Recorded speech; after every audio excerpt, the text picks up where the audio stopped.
I'm Jess. And I'm Jen. We're just two run-of-the-mill casting directors looking to have a little fun while tearing down the curtain on casting, the process, and how the sausage gets made. So many misconceptions have come from outside sources, so we're here to clear the air and make sure everyone gets a full picture of all that goes into casting your favorite TV shows and films. All the while, we'll be drinking some amazing cocktails and spilling the tea on some of the most outrageous stories we've come across in our careers. Maybe we'll even bring on a few exciting guests along the way.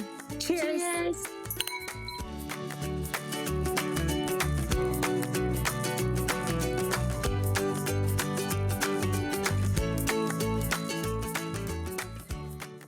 Good morning.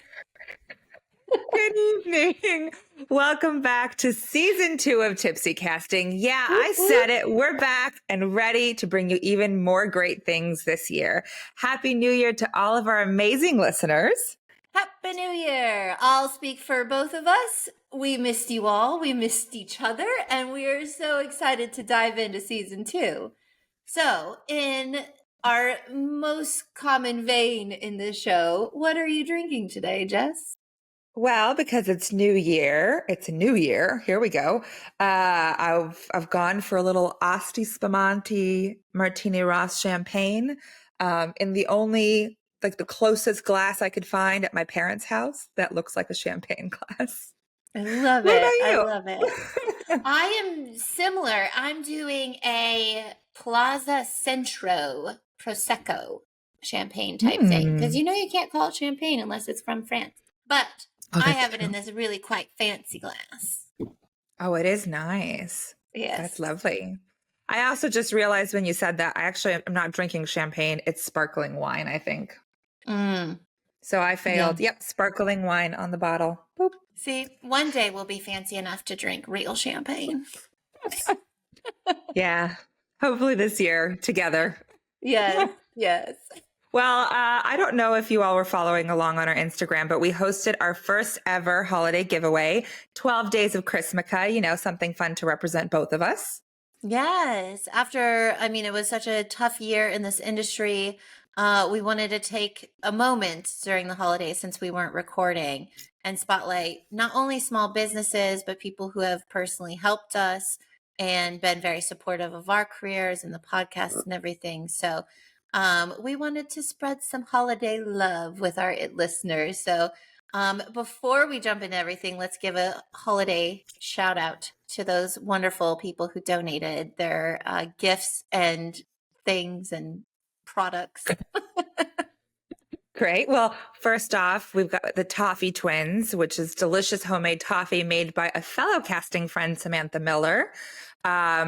Your friends in Manchester, Rolling Academy, also donated a credit for one of their classes. I also tapped in and did some Casting Life Away merch, which was really fun. And one of our Tipsy casting cocktail glasses, which you cannot buy anywhere yet being the operative word. Exclusive. Yes, exclusive to the holiday giveaway. And Cookie Belle, which are more delicious treats, gorgeous, yummy, custom homemade cookies by another casting friend, Miranda Martinez. And my lovely friends in the UK Inspire Actor Studio. They did a whole month of classes they donated. So and they have different locations all over Manchester, London, Birmingham, and Leeds. Yes. And then we went into my good buddy, Erica, who owns the company Wine Wash Co. Lots of very fun towels and sponges and everything that is wine related accessories. We had Castability give away a 6-month membership, which was lovely. A Studios in LA did an online and LA class credit, which was awesome. We both loved them. I think you've taught for them as well. I've taught for them. I know. Oh yeah, of many years now. But I think it's honestly outside of Inspire, it's the only place in the States that I teach these days. So yeah, they did it a $50 gift card for their classes, so it's great. Nice, great. And then we had Gran Centenario Tequila that was donated by our lovely friend Cristo Fernandez from Ted Lasso, and I believe he signed the bottle, which was very exciting. So that probably doubled its value, if not tripled. Anomalous Coffee, which is one of Jess's favorites out of New York City. And then our piece de resistance of the whole thing, we had 2 massive giveaways, which, I mean, the amount of engagement on these posts was insane. I think both posts topped any of the previous ones, but London Dance Photography and Headshots, they gave away a session for our London listeners to go in and have a session to get new headshots. And then Stephanie Girard in LA gave away a session worth, I think, like $550, which was insane. So we're very, very grateful to all of those wonderful people. And I want to say that even if you didn't win, please go and patronize them, because they're all small businesses. They are all lovely humans that we are all personally friends with them in some way, some form. And so we want to make sure they get, even if you didn't win the prize, make sure that next time you're looking for headshots or next time you're looking for a cool gift, like, go check out these small businesses because they're really awesome. Yeah. And thank you so much to all of the businesses who participated. Congratulations to all the winners. And if you're not following us on Instagram, take your phone out right now and follow us, because you never know when we're going to be doing something special for our listeners. And to make it easy for you, our handle is @Tipsy Casting. And all of the aforementioned businesses are linked in our bio on Instagram if you want to check them out. And yes, as Jen said, please do. They are amazing. And the ones that I wasn't familiar with before, I am super excited about now for sure. Yeah. Yeah. Okay. So business is handled. How were your holidays, Jess? Oh, well. They were okay. I mean, honestly, I'm happy to be in the new year. It was a little bit, I feel like we all have family stuff in one way or another. And I won't go into details, but my parents sort of shit on Thanksgiving. And then from then it was sort of like we were all Grinches for the rest of the holiday season. But of course, my parents left for the rest of the holidays to go on vacation for a month. And so that's been they're like, bye-bye. But yeah, so that was our experience. And I'll speak for my sister and brother-in-law as well. It was a very unique year for us. But now I'm stuck at their home, as you can tell, running their business and watching their dogs while they're gone on vacation, gallivanting around the world. So yeah, good for them. Cheers, Mom and Dad. Yeah. Have a great time. Oh my God. It was so funny. So they're in Singapore for the first 4 days of their trip. And my parents, their pop culture is, for the most part, my mom is tapped in a bit, but my dad is totally out of it. And there was some sort of Avatar experience that you can go to. And I don't think that they knew what they were going to, because neither of them have seen Avatar. Honestly, I haven't even seen Avatar, so it's not that surprising. But like, they started sending us photos because they're, I think, 16 hours ahead in the middle of the night as like blue creatures. And it was the weirdest. It's like, hell, as long as somebody's having fun, that's all that matters. Yeah. Hey, at least you get a lot of dog love. And this is true. I'm hoping, because last time they left you to keep the business, they brought you limoncello. So let's see what kind of booze they bring you back from Singapore. Oh, yes. I'm excited to see. We'll find out. But what about you? What were your festivities like? Oh, so I did go home for Thanksgiving. I went back to the States, saw my family, spent 2 weeks back in Denver, which was a lot. Same kind of thing. Lots of family stuff.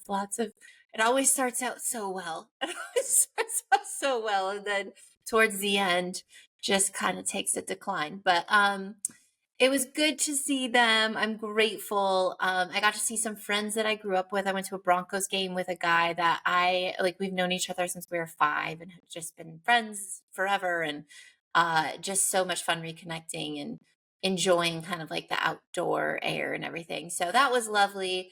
But then it was like hitting the ground running coming back to London, because I moved out of my flat as soon as I got back. So it took a couple of days, and then I had to move into a house sitting gig while I transitioned to a different place. And it was just like literally within 5 days of landing, and there was no time for jet lag. Did not even register. I was like, absolutely not. We're just going to pound through this. And the crazy thing is right when I landed, Content London was finishing. So a lot of my friends from the States were in town. So I had a lot of meetings. So it's like, I'm like packing during the day, going to meetings, going to shows, like all this stuff. But thankfully I made it out of my flat. So, yeah. And then Christmas has been great. Like, I mean, it was a bit rough, the lead up to Christmas, just because, I feel like we both had a transitional period of like our lives of like, what are we doing? And it's so hard to be, my mom said it the best. She's like, who in this world gets 6 months off and then takes another 2 weeks off just cause? And I was like, Hollywood does. Hollywood does not care. They will take time off no matter if you've worked or not at all this year. So yeah, it was kind of one of those things where I was like, okay, I'm kind of like in this mode of do, and then to come to a screeching halt, because the industry then shut down for the industry or for the holidays, was a bit rough. So it sent me into a bit of a depression. I'm not gonna lie. Like I really struggled for about a week. And then I had an amazing devotion and some amazing friends who reached out to me who were just like, pull yourself out. Next year is going to be amazing. We just have to survive this tough part. So our good friend Leo was in town as well. And so he and I hit up every single Christmas market in London, had all the food, all the mulled wine, did the fairs. So jealous. So met jealous. all the nice people, like met so many friends. We saw a couple shows. It brought me back to where I was like, yeah, Christmas is awesome. And then New Year's was amazing. It was a new year. Well, yeah. Speaking of New Year's, do you do resolutions? No, I don't. Do you? Me either. No, I stopped doing it because it's like it's so hard to be realistic in those spaces and to like stay on top of it. But what I started doing a few years ago is like starting the year with a word of intention. So just like, so you can focus your energy on one thing that will hopefully, the whole like rising tides lift, all ships or whatever that phrase is. Yeah. So I think for like, if you had to pick one word for yourself for what you want to focus on or what you want for yourself for the year, what would that be? Well, you have to give me a minute. Tell me yours while I think about this. Mine would be stability. Oh, that's a good one, especially after this year. That's a lot. Yeah. That's a lot to ask for, though. I'm not gonna lie. Listen, But you got to put it out in the universe. Yeah. I believe. And hey, stability is all relative, right? Every year it's what your version of stability changes based on your circumstance. So stability for this year, the bar is really low. Yeah. Here's the thing. I don't know if I have a word, but I have a mantra, if that helps. Okay. Is that good? Does that work? Sure. Whatever works for you, girl. So in inspiration to something our mutual friend said, I said, I'm going to do a year of yes. And I'm just going to say yes to everything. So any work that comes my way, whether I'm going to want to do it, don't want to do it, whether it's too big, too small, finance, not finance, I'm going to do 1 year of yes, of where anything that comes my way, I'm just going to do it, see what happens. I'll work myself to death if I have to, but also in life as well. Like I'm going to, within reason. If somebody tries to murder me, I'm not going to say yes, but you also can't go broke in the process, that there's got to be boundaries for those things. Yeah. But I mean, like in my personal life too, I think I just want to last year was such a learning experience for me, moving to a new country and starting a new life over kind of from scratch. That this year I just want to be open and be willing to take in the goodness that life has to offer. Because I think especially towards the end of the year, I got into a place of just being kind of resentful about everything, that I really want to get back to my happiness place of where I see the good and just want to help people do good and that kind of thing. Good. That's great. It's a good place to start. Could be. I guess I don't know if there's a one word mantra, but it doesn't. It's your own rules. For me, that sort of helps me focus in a little bit to not get overwhelmed. And I think that that's the thing that I suffer from the most in this industry and the last 4 years specifically, that I feel you always feel like you're not doing enough, but we don't know what enough looks like because somebody else has control of our success in a way. And it's the same thing for actors as well. So I think it's like doing whatever that will make you feel fulfilled, whether it's work wise or personally, because I got a lot of work to do on the personal aspect side of things. Okay, so tell us, what's your number one personal thing that you want to Oh, focus on this year? I want to get healthy. Yeah. That's like the big one for me. I feel not good for being a 36-year-old woman. I like, you see yourself in a different way when you're growing up, and your aspirations of who you're going to be and what your interactions are. And I feel like me not being healthy is definitely one of those things that is holding me back in a lot of ways in my Mm-hmm. life. Mm-hmm. And so that's for me as a priority this year, to really buckle down, and I'm going to have to figure out how to cut some of this alcohol out of our Tipsy cast. No. But okay, it's got to be. Thanks for the support, Jen. Um, Like the worst support person, friend. Like, don't cut Listen, out alcohol. once a week I can have one drink, and I just, because I mean, it's not like I'm a lush anyways. Like, we play around Yeah. on the podcast, and we make it Yeah. sound that we're excessive drinkers, but I only drink socially, generally speaking, unless it's a really Yeah. shit day. But I just have to do less of that as a way to cut that aspect out, and just Yeah. still keep the tipsy casting. Yeah. It's funny, as somebody asked me here, one of my really good friends here was like, do you want to do dry January with me? I was like, can I do semi-dry January? Because we have a podcast that involves drinking. So he agreed. He was like, you can do that. He's like, just do dry January where you only drink for your podcast. I was like, done. You can do that. Okay, that's manageable. Totally. So it's a semi-dry January. I think it'll be effective as she Yeah. takes a sip of champagne. Yes. Oh, I love it. I love it. Well, mine, I think, is going to be to have healthier relationships, like personal relationships. I think, I just think I don't know why it's so hard for me sometimes to have like really good, open and honest, healthy relationships. Sometimes I can fall into some pitfalls. So I want to be better at that, at being like a good friend and being better for the people in my life. Yeah, I think it's also just like making sure you have like the right people around you. I think that's a big thing that, not to say that you don't, I'm just saying from my personal experience, when I started cutting a lot of ties in relationships, it was because I realized that, I was doing a dance with somebody that the dance didn't work for me. And when I changed it, they didn't know it was going to change, and they didn't like it. Yeah. So I think, so it's like finding those friendships that elevate you versus bring you down. And I think then it becomes easier to have those open relationships, and like in terms of communication and all of those things. So I think it's like, that's something I feel like we're always growing and learning on how to communicate correctly with people. Yeah. And what Yeah. works for us personally. I have to admit, part of the reason I say that is because in this like reflective period of ending 2023, I really sat here and I feel so blessed that I've I've only lived in London for a year and I'm 38 years old. And it's like, so to restart that and create a whole new social circle and everything, the people that are really good friends are really, really amazing. Like, it's just, I look back and that was one of my reflective moments of like, these people who are there for me and really understand me and get me, have been my backbone here. And that's where I'm like, I want to be more of that for them. You know what I mean? Like, they've been so good to me this year and have been there for me through anything, everything. And especially being a more difficult year to not only start a new life, but to then go into a strike where there's no work and trying to survive that whole thing is like, I've been blessed with so many amazing friends, you yourself included.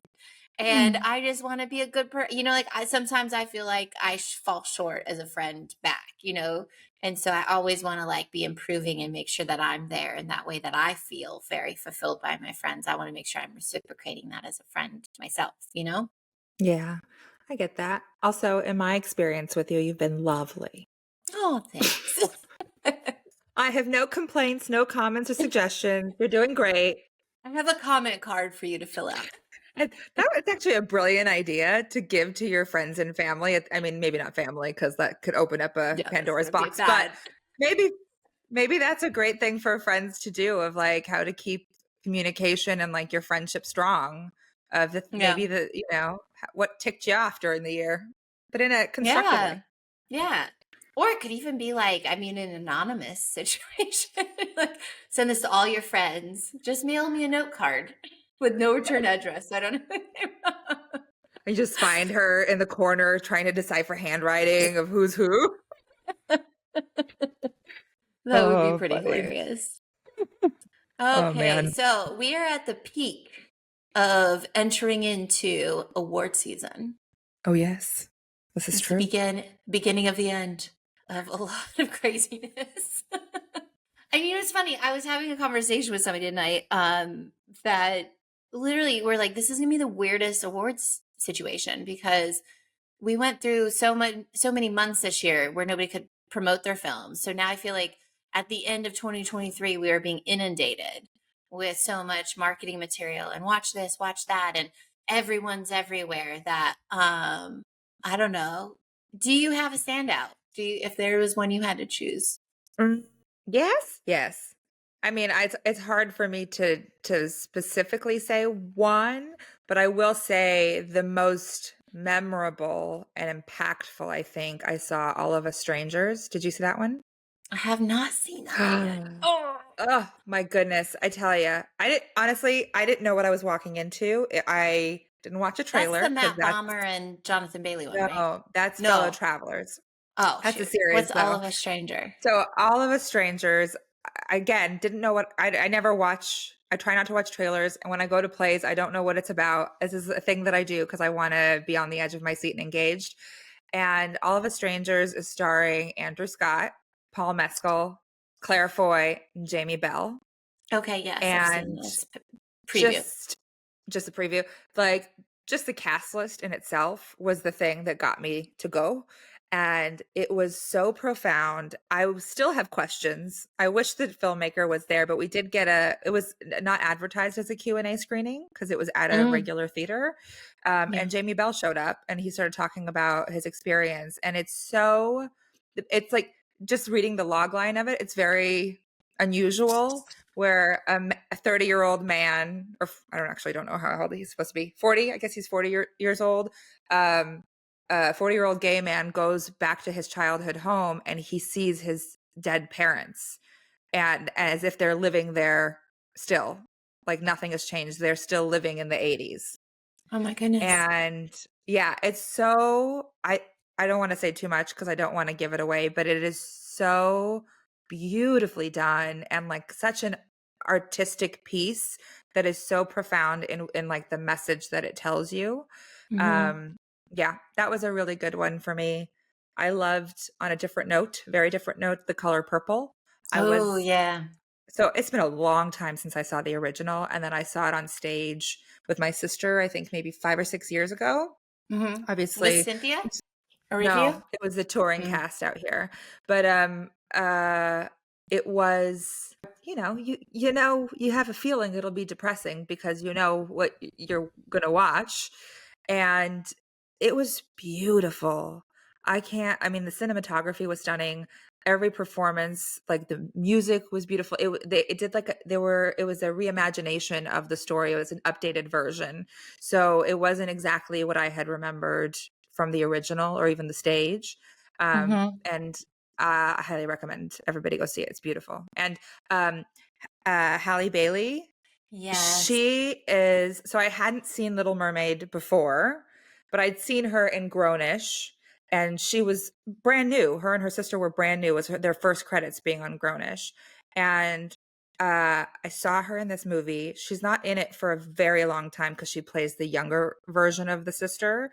And she is so effervescent. She lights up the screen, and that literally made me go want to watch Little Mermaid. She was great in it. Didn't love it. It was too weird. Like the effects and CGI and stuff, but she's phenomenal and I am very excited about her. Oh, What that's about you? awesome. Well, so I've not watched as many as you have.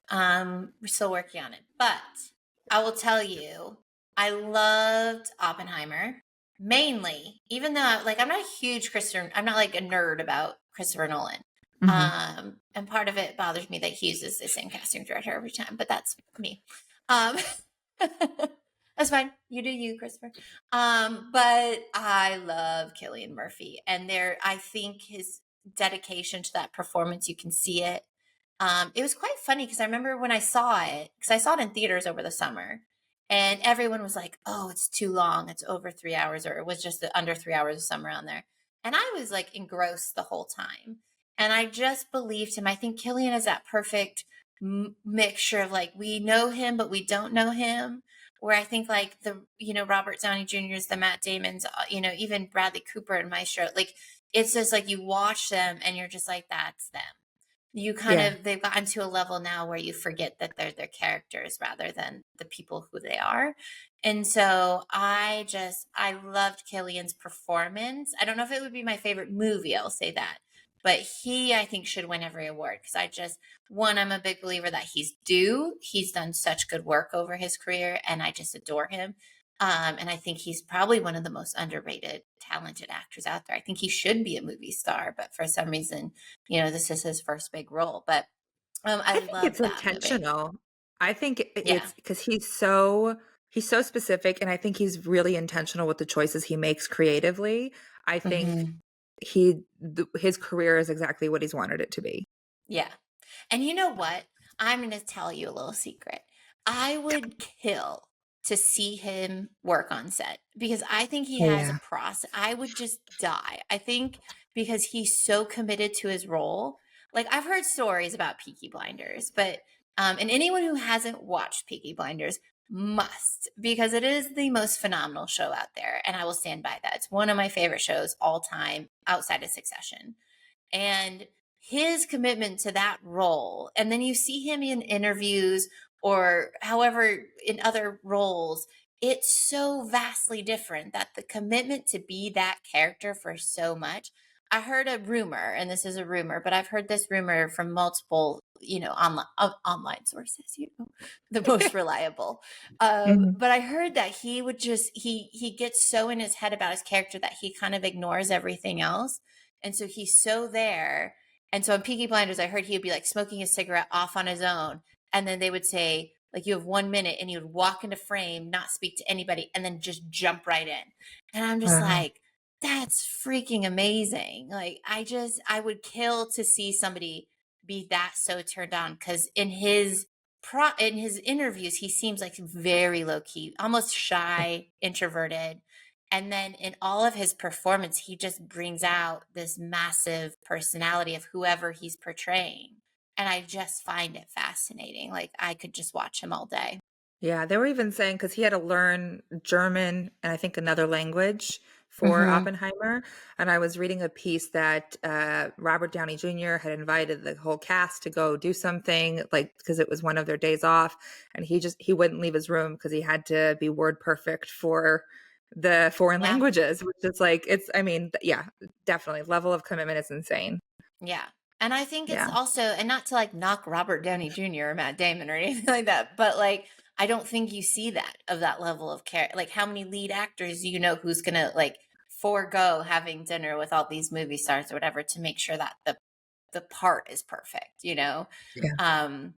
I think sometimes at that level, you can kind of just fall into this ease of, oh, I'm that good, which they are, but like, I'll just show up and, I know my lines, or, there is some dedication there, but yeah, not nearly that level, which is always. So I hope he wins all the awards. I'm sending all my good vibes for him to win, just because I love him dearly as a human actor, just underdog kind of guy. I did just watch Saltburn, which I thought was pretty freaking phenomenal. I watched it last night right before I went to bed because I was like, I need to have something fresh to talk about. It was okay. I have questions. Questions. Hit me. Okay, maybe not questions, but more like statements. Yes, I thought it was phenomenal. I thought Barry is amazing. And Rosamund Pike, like, really phenomenal performances. It felt a little too reminiscent of Promising Young Woman, of sort of how it unfolds. Yes, I agree to an extent. I think I think the performances are better in this film than Promising Young Woman, personally. And so, and we've had this conversation, and I'll say it out loud, but I struggle with Jacob Elordi. Like, I really do. He's really hit or miss for me. And I can go into the fact that, and I will say it because I've said it on Instagram, I hated Priscilla. I thought it was horrible acting. I think the only reason that movie got made and is getting contention is because of Sofia Coppola. But Jacob succeeds in life when he plays characters who are so clearly him. Like, he is that character. He is, I mean, he probably adds a little douchiness to it, whatever, because I've met him. He's very lovely. He's a nice guy. But he does have this, like, just a very white man, entitled, like, privileged background vibe to him. And when he plays that, he does so well, which is why he did so well in Euphoria and The Kissing Booth and those things. It wasn't that far of a stretch for him. When he played Elvis and Priscilla, it was just painful. I just could not even. It was one of those things. I went with a really good friend of mine who's an actress, and I was like, oh God, she's going to love this. She's going to love this, and I'm going to have to lie at the end of it. I have to put on my acting skills, which are not so good, as we all know. And we were walking out of the theater, and I was like, I'm not going to say anything. I'm going to make her say something first. And finally she looks at me. She was like, that was really bad. I was like, oh, thank God. Thank God. I'm not the only one who thought it. I was like, here, I thought we were going to have to, like, pretend that I like this, but just thought it was horrible. But go ahead. But he was good in Saltburn, right? Because it felt like an extension of himself a little bit. Because that's it. Yes, because he plays that. It's like that one niche role that he does so well that it played right into him. And Barry's so good. We had to. I'm just going to talk about this because it's our first episode. We can be a little risque here. So apparently, I had a whole conversation at dinner tonight about how Barry Keoghan decided to fully be nude himself. And so we were talking about how his penis is his own in this movie. Right. There was no double. No, and he said it in multiple interviews, I guess. Like, there's been multiple times he's like, nope. And he was claiming that they've done it like, they had to shoot it like 40 times or something, or there were 40 minutes worth that he had to do this. And I was like, I really don't buy that. But I just found that, I don't even know where I was going that way, because I was talking about it. We're having a whole conversation about nudity in film and if it was real or not. But yeah, I love the film overall. I think it was a really good kind of freshness that we don't see in a lot of the other ones. Like I said, I haven't seen All of Us Strangers, so. Yeah, I would say, without hoping to give anything away, but if we do give something away about this movie, just like fast forward 10 seconds. My question is, all the stuff that he does, why? Like in Promising Young Woman, we know why she did it. Yeah. Why? That's a great question. But you know what? Also that scene, the dirt scene. Oh my gosh, yes. My goodness. When you watch it all, you will know what I'm talking about. But also there was a lot of sort of like gratuitous simulations happening in the garden and stuff. Yes. I'm like, how do I say this without spoiling anything for anybody? But that was a little jarring for me, the first sort of roundabout for him. Yeah. But worth a watch for sure. Not for children by any means. No. And you know, it's really fascinating. I actually saw, who was I talking to? I met somebody here at a event the other night who was saying it's you don't get to see, I think they're from Liverpool. No, I can't remember. But like whatever outside London community they're from, it's like usually when anytime anything is, what? I was gonna say they're definitely not from Liverpool, because she was like, where's Liverpool again? Where is it on the map? Oh yeah. So somewhere posh. Yes, Cambridge maybe or something. They were like, you never see anything globally that's done like this that's outside of London. It's usually always London. And so they were like, it was cool to see a different society version, because like again in the States we have so many. We have the South, we have Midwestern, we have Northeastern, we have California, we have all these different like cultural shifts within our country. And so they were really excited that, and they said, I don't know, I'm not Brit, but they said that this was a very accurate portrayal of like the Cambridge, Oxford, now I'm forgetting where it is, but that area, that really like kind of posh area, that it was pretty true to form.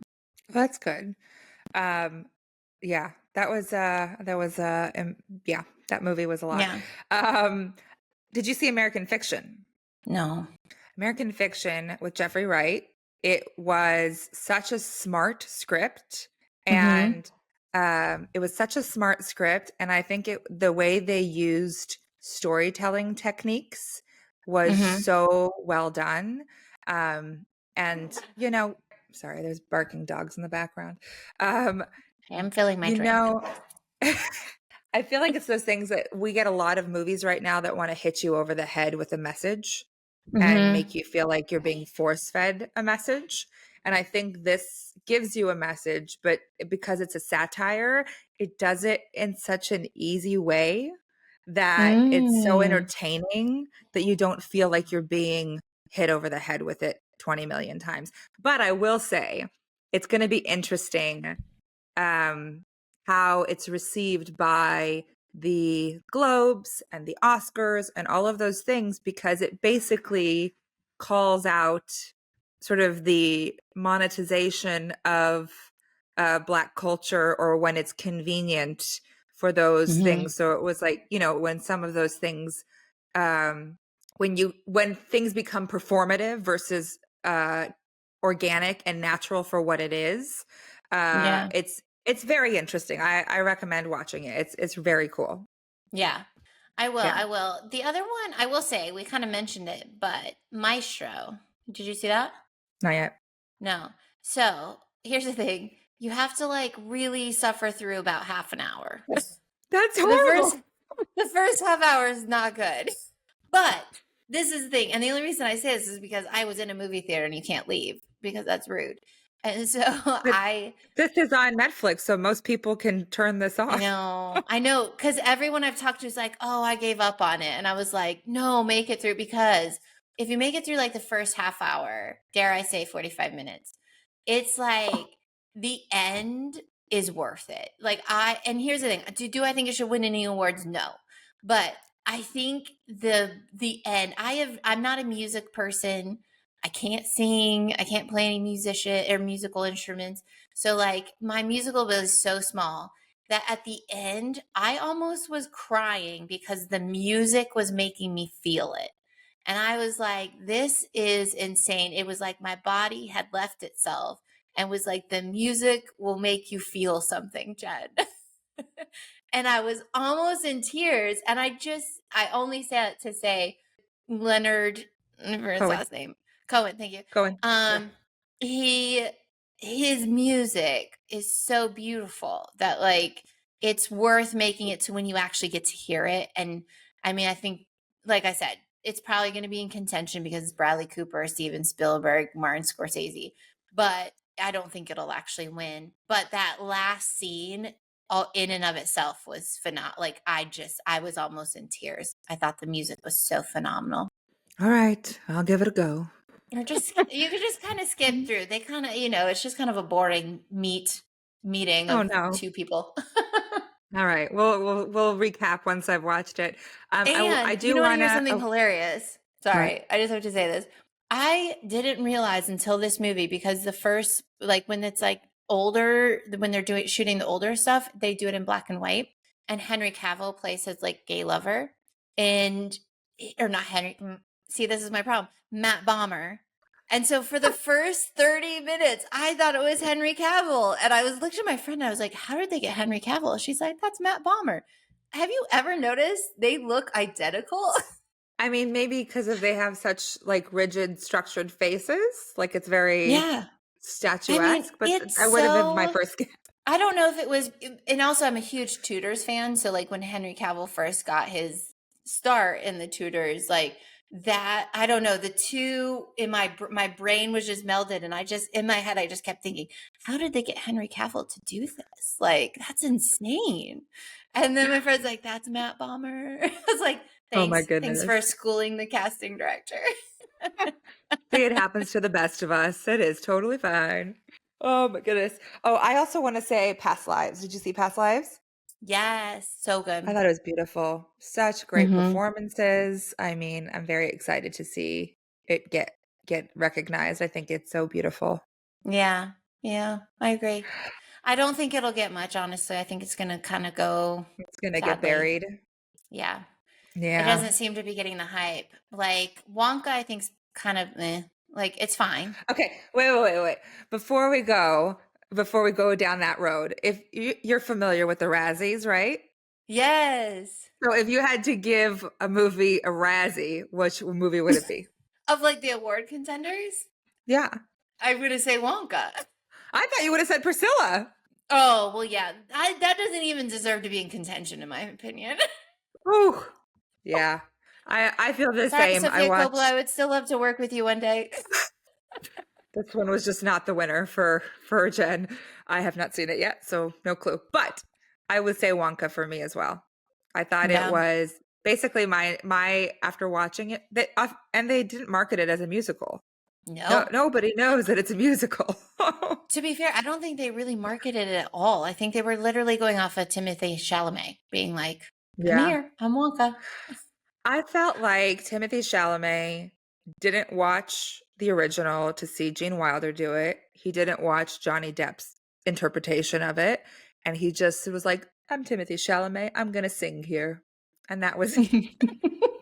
It was so, I it's like when you take on yeah. such a giant like that is so nostalgic for so many generations, like you gotta commit to something. This just didn't feel like he Yeah. committed to any character. No. I have to admit, I don't think a lot of them did. Like I just feel like the whole movie, like I thought Hugh Grant was a bit like I That was a just missed opportunity. yeah, totally agree. And I just again, yeah, if you're gonna remake something, because I'm so sick of remakes, I'm just like outside of Wonka, I'm just so sick. Please stop, Hollywood. Please stop remaking shit. Um, Fat chance. I know our little podcast. Stop. But no, I just yeah, because I loved the Gene Wilder one, and I thought Johnny Depp, even when he did it, when it first came out, I was a little iffy on it, but I was like, okay, I can get on board because it Yeah. was so different. But this one, I just was like, this is a travesty. Please take this away.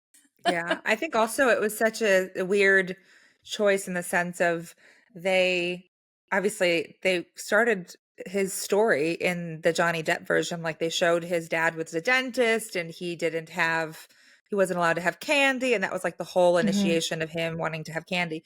And they changed it everything about it in this new version. So it's interesting. Yeah, yeah, not a fan. And I'm so curious to see how Barbie does. Um, because I struggle with it because I love Greta Gerwig. She is like an icon to me. I would give my right arm to work with her. And I loved Little Women. I loved her remake of that. I'm really struggling right now because it was a good movie. I get the hype, but also you see this. It was a very strong feminist push on the agenda there. But all we're seeing is Ryan Gosling get a lot of press off of this. Like him getting a Grammy nom for like I'm Just Ken. Like I it's kind of becoming comical that you have this massive movie with all these women and the biggest bump you're getting off of it is the male lead. So Oh, yeah. I will say, just to sort of like spotlight the really amazing parts of it, I like the art design, art direction, production design, like all of those things, like the world building in it, it was, I think, really unique cool. and phenomenal. And yeah, very cool, really well done. Sorry.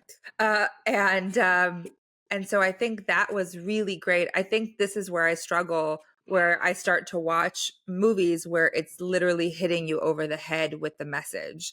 So it's like, don't tell me, hold on one second. Yeah. I feel like she's dying. It's my little rodent. Aw. So it's not, tell me, make me feel it, show me, and so I think that's the hard thing that I have with movies like Barbie and whatever else is out there that is, has the big message. Because again, love a message. Just make me Yeah. feel like I'm interpreting it versus you're smacking me in the face with it. Yeah. Yeah.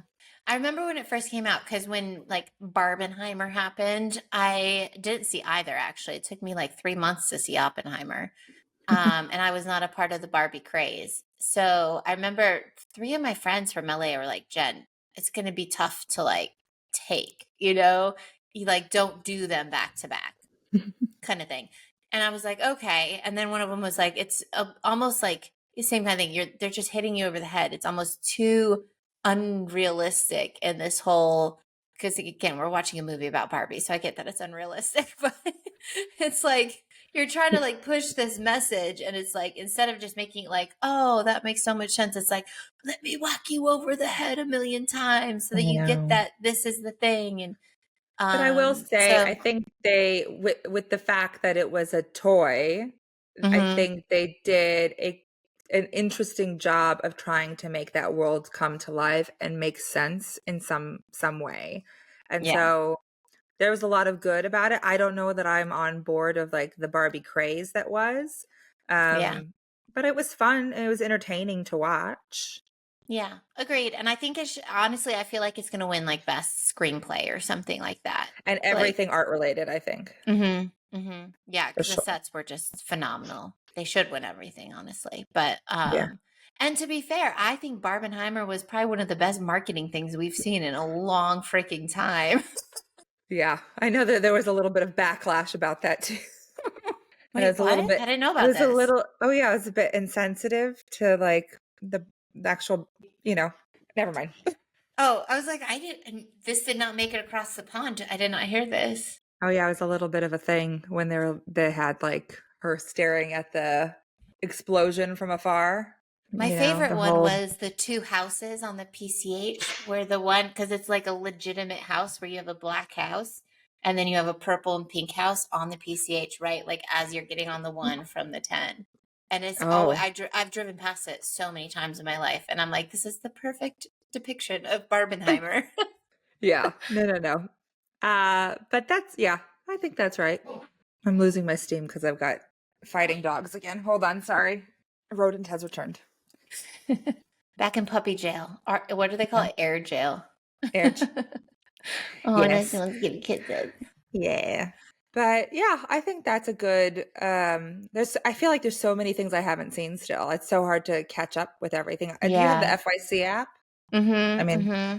that's literally all I do now is like just go see what's on streaming versus what's How on. did you feel about the Iron Claw? I I saw it twice. I went to Whoa. here. No. Let me explain. I went to a screening room. I sat in there for an hour, and the sound was so bad that you could barely hear the dialogue, but all of like the peripheral noise was so loud. And Oh so no. many people went out and to like try to get them to fix it. And when I finally left about an hour into it, and because it's a 2.5 hour movie, and Mm-hmm. so I went out there and the lady was on the phone trying to get the tech people to fix the issue because I guess the screening room was working fine the day before. And so, I got the A24 link to Yeah. watch it at home. And so I watched it the other day, and I mean, the story is really interesting of like did you watch it? Yes. Yeah. So like the fact that like the Von Erich brothers, they're basically the only one that's left is Yeah. Kevin, I think is his name. And it's I'd never heard of them. I was never into wrestling, believe it or not. And I so was not it as well. I'd never heard of him before, but it's like it's such a tragic story of just how that family just broke apart Mm-hmm. every opportunity, I guess. But I thought it was great performances from Zac Efron and from Holt McCallany. Yeah. But I think, yeah, I don't know what my overall I think it was a little bit slow for me, but I thought it was Yeah. interesting. I'm kind of surprised it's in award contention. I think it's being buried. Really? Yeah. I think they're hoping for something, but I feel like, because I think this was, Zac Efron's attempt at getting Oscar contention. Yeah. And I think he did a Yeah. really great job. I think it was definitely more of a layered performance than we've seen him do before. Yeah. I just, every time I hear like, this is the greatest show. But he looks so different. It's so I wild to know. me. Like the opening sequence when he gets out of bed, and just like Yeah. even like obviously he had surgery on his face. I don't really know if it's the real story or not, but he says he had some sort of accident and had to do reconstructive surgery. But he looks so different than what we grew up with, and then he transformed his body. Yeah. Yeah. It's insane. And then even to see that and then to see even how he's promoting himself because he's so slimmed down now, it's just like, Oh, I haven't even seen him lately. I don't even know what that. I have to look him up. yeah. Yeah. I saw him. This is going to be hilarious. I think I saw him on Dumois, the Instagram. And I was just like, holy shit. He's like really like slim and trim these days. So I was like, to promote this film, I was like, that's so weird. Like the contrast between the two. I But mean, talk about commitment. That's like when these guys go through such a transformation to get to these to be able to believably take on these characters is really next level. And I mean, if you don't know what he looked like in that movie, go look it up because it's insane. yeah. Yeah. The funny thing too is I feel like a lot of these shot in Australia during COVID. I'm pretty sure this one did. Yeah. I feel like this one did and like multiple others. And I'm like, oh, these are all our COVID or the UK. Because I know Wonka and Barbie both shot here. Saltburn shot here. Yeah. Yeah. Anyway. There's a lot to see still. There's a huge list. Yes. But yes.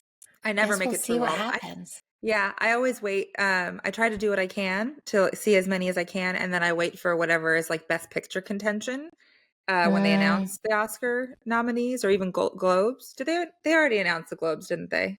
They did, yeah. Yeah. So when they do the Oscar ones, I'll make sure I tick all those boxes of what's been nominated to at least be able to be educated.